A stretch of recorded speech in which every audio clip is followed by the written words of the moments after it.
Presiden Trump dan Perdana Menteri Israel Netanyahu bertemu di Gedung Putih. Sementara itu, demonstrasi berlangsung di Iran. Di seluruh ibu kota Teheran, kelompok besar berkumpul untuk memperingati ulang tahun revolusi Islam. Banyak yang meneriakkan "Matilah Amerika" dan "Matilah Israel" sambil berjalan dan membakar bendera kedua negara. Dalam beberapa hari terakhir, laporan dan gambar beredar yang menunjukkan patung Baal dibakar di Iran. Bagi banyak orang percaya di seluruh dunia, momen ini terasa sangat simbolis. Ini bukan sekedar tentang patung yang terbuat dari batu atau logam. Ini adalah tentang apa yang diwakili Baal dalam kitab suci. Ini adalah tentang sejarah panjang penyembahan berhala. Bagi beberapa orang Kristen, peristiwa ini terasa seperti tanda bahwa sesuatu yang bersifat nubuat tengah terjadi di zaman kita. Alkitab sering berbicara tentang dewa-dewa palsu yang dihancurkan, tentang berhala-berhala yang dimusnahkan, dan tentang bangsa-bangsa yang berpaling dari yang palsu dan kembali kepada Allah yang benar dan hidup. Ketika sebuah patung yang terkait dengan Baal dibakar di sebuah negara yang terletak di jantung Persia kuno, banyak orang percaya segera bertanya, apakah ini terkait dengan nubuat Alkitab? Apakah Tuhan bertindak dengan cara yang tak terduga? Sebelum kita melanjutkan, jika Anda baru di saluran kami, luangkan waktu sejenak untuk berlangganan. Kami berkomitmen untuk berbagi renungan yang tenang, sederhana, dan penuh iman tentang nubuat Alkitab.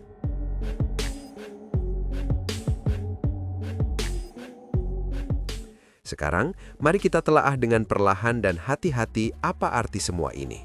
Untuk memahami mengapa pembakaran patung Baal penting bagi orang Kristen, kita perlu terlebih dahulu mengetahui siapa Baal itu. Dalam Perjanjian Lama, Baal bukan hanya satu berhala tertentu, melainkan sebuah gelar yang digunakan untuk dewa-dewa palsu yang disembah di timur dekat kuno, terutama di kalangan orang Kanaan. Kata Baal sendiri berarti Tuhan atau Tuan. Namun dalam kitab suci, ia menjadi simbol pemberontakan yang kuat terhadap Allah Israel. Orang Israel berulang kali tergoda untuk menyembah Baal, bukan Tuhan. Mereka berbuat jahat di mata Tuhan dan melayani Baal, meninggalkan Allah nenek moyang mereka yang telah membawa mereka keluar dari Mesir, seperti yang tercatat dalam Hakim-Hakim 2 ayat 11 hingga 12. Penyembahan Baal seringkali melibatkan ritual, perbuatan immoral, dan bahkan pengorbanan anak pada beberapa periode. Ini bukan hanya penyembahan palsu, itu adalah penolakan langsung terhadap hubungan perjanjian yang telah Allah tetapkan dengan umatnya. Salah satu konfrontasi paling dramatis terhadap penyembahan Baal terjadi pada zaman Nabi Elia. Di Gunung Karmel, Nabi Elia berdiri sendirian melawan 450 Nabi Baal. Kisah ini dapat ditemukan dalam kitab Pertama Raja-Raja, pasal 18, di mana Elia menantang mereka untuk memohon kepada Allah mereka agar mengirimkan api dari surga. Mereka berteriak sepanjang hari, menari dan memohon, tetapi tidak terjadi apa-apa. Kemudian Elia berdoa dengan sederhana kepada Tuhan, dan api turun dari langit, menghanguskan kurban, kayu, batu, dan bahkan air di sekitarnya. Ketika semua orang melihat ini, mereka bersujud dan berseru, "Tuhan, dialah Allah! Tuhan, dialah Allah!" 1 Raja-Raja 18 ayat 39. Momen ini bukan hanya tentang api, ini adalah tentang kebenaran. Ini adalah tentang terbongkarnya penyembahan palsu. Baal tidak dapat menjawab, karena Baal tidak nyata. Hanya Tuhanlah yang adalah Allah. Ketika orang percaya saat ini melihat gambar patung Baal yang dibakar, banyak yang teringat akan kisah tersebut. Mereka ingat bahwa berhala akan jatuh, dan mereka ingat bahwa dewa-dewa palsu tidak dapat berdiri selamanya. Iran saat ini adalah negara modern yang terletak di tanah yang dulunya dikenal sebagai Persia.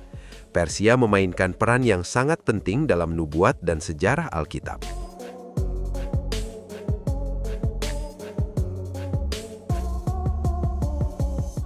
Dalam Perjanjian Lama, Persia adalah kekaisaran yang mengizinkan orang Yahudi untuk kembali ke Yerusalem setelah pengasingan.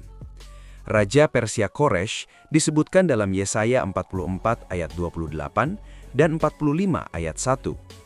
Bahkan sebelum ia lahir, Tuhan telah menyebutnya Gembalaku dan yang diurapi, karena ia akan mengizinkan pembangunan kembali Yerusalem dan Bait Suci.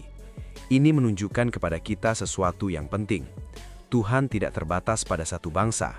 Dia bergerak melalui bangsa-bangsa, membangkitkan raja-raja, dan mengarahkan sejarah. Persia atau Iran modern selalu berada di persimpangan peristiwa-peristiwa Alkitabiah.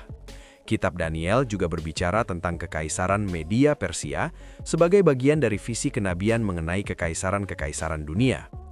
Karena itu, ketika sesuatu yang simbolis terjadi di Iran yang terkait dengan tokoh Alkitabiah seperti Baal, orang percaya secara alami akan memperhatikannya. Dalam kitab suci, penghancuran berhala seringkali menjadi tanda pertobatan atau penghakiman. Dalam 2 Raja-Raja 23, Raja Yosia memimpin reformasi spiritual di Yehuda. Ia menghancurkan tempat-tempat tinggi, meruntuhkan mezbah-mezbah untuk Baal, dan membakar benda-benda yang digunakan dalam penyembahan berhala. Alkitab menggambarkan bagaimana ia membersihkan tanah tersebut dari penyembahan yang salah. Membakar berhala bukan hanya tindakan protes. Dalam bahasa Alkitabiah, itu melambangkan penolakan. Ini melambangkan berpaling dari apa yang salah, dan berhala-berhala itu akan lenyap sepenuhnya, seperti yang dinyatakan dalam Yesaya 2 ayat 8. Ayat ini menunjuk pada masa depan ketika penyembahan berhala akhirnya akan disingkirkan dari bumi. Banyak orang Kristen percaya bahwa kita hidup di masa di mana sistem-sistem lama, ideologi-ideologi palsu, dan benteng-benteng spiritual sedang diguncang. Ketika patung Baal dibakar di suatu wilayah yang terkait dengan nubuat kuno, beberapa orang percaya melihatnya sebagai pengingat bahwa berhala tidak memiliki kata terakhir. Namun, kita harus berhati-hati agar tidak terburu-buru mengambil kesimpulan. Alkitab mengajarkan kita untuk waspada, tetapi juga bijaksana. Tidak setiap peristiwa merupakan penggenapan langsung dari nubuat.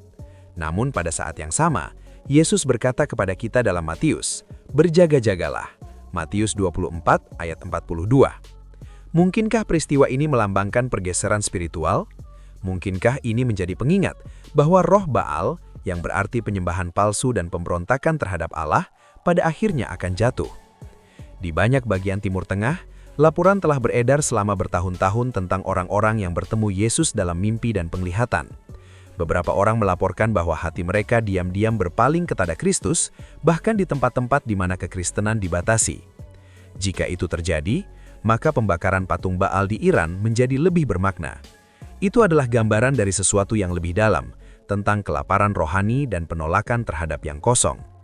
Baal dalam Alkitab mewakili lebih dari sekedar patung.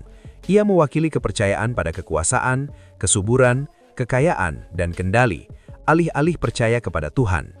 Dalam dunia modern kita, Baal mungkin tidak muncul sebagai berhala yang diukir, tapi semangat di baliknya masih ada.